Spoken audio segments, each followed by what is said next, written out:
अस्ट्रेलियाबाट एउटा दुःखद खबर आएको छ नेपालकी चर्चित खेलाडी साम्बाको बारेमा। अब साम्बा 9 देखि 12 महिनासम्म मैदानमा फर्कन नसक्ने हुनुभएको छ। खास गरी तपाईँलाई थाहा छ उहाँको दाहिने घोडामा पहिलादेखि नै चोट लागेको थियो। उहाँ पट्टी बाँधेर खेलिरहनु भएको थियो। अस्ति जनवरी 3 तारिकमा ब्रिस्बेन रोअरसँग उहाँको खेल थियो। त्यहाँ चाहिँ ब्रिस्बेन रोअरको गोलकिपर लड्नुभयो, उहाँको घोडामाथि नै लड्नुभयो। त्यसपछि चोट लागेर उहाँ मैदानबाट बाहिर निस्कनुभयो। सेकेन्ड हाफको अन्त्यतिर उहाँले पुरै गेम पनि खेल्न सक्नु भएन। त्यसपछि उहाँको एमआरआई गरियो घोडाको र घोडामा गम्भीर चोट लागेको छ र यो रिकभरी हुनको लागि 9 देखि 12 महिनासम्म लाग्ने भनेर उहाँको टिम वेलिङ्गटन फिनिक्सले प्रेस विज्ञप्ति जारी गरी जानकारी दिएको छ।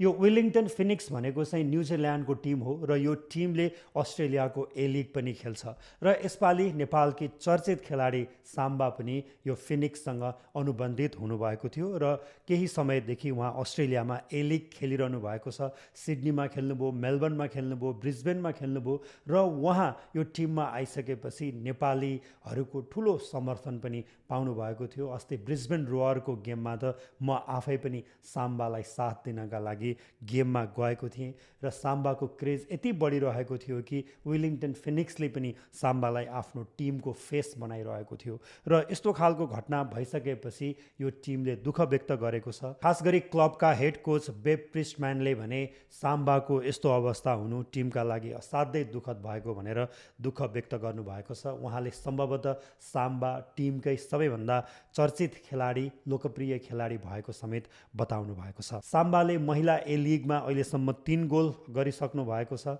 र हरेक खेलमा चाहिँ नेपाली र दर्शकहरूको ठुलो साथ र समर्थन पनि पाउँदै आइरहनु भएको थियो। अब उहाँले जनवरी 17मा क्यानबेरामा, जनवरी 25मा एडिलेटमा र फेब्रुअरी 1मा न्यू क्यासलसँग खेल्दै हुनुहुन्थ्यो। तर त्यहाँका नेपालीहरूले साम्बाको खेल भने अब हेर्न नपाउने हुनुभएको छ।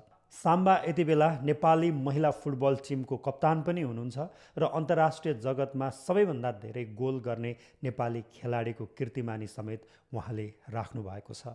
साम्बाको स्वास्थ्य लाभको हामी कामना गर्दछौँ र छिटोभन्दा छिटो मैदानमा फर्कन पनि हामी तपाईँलाई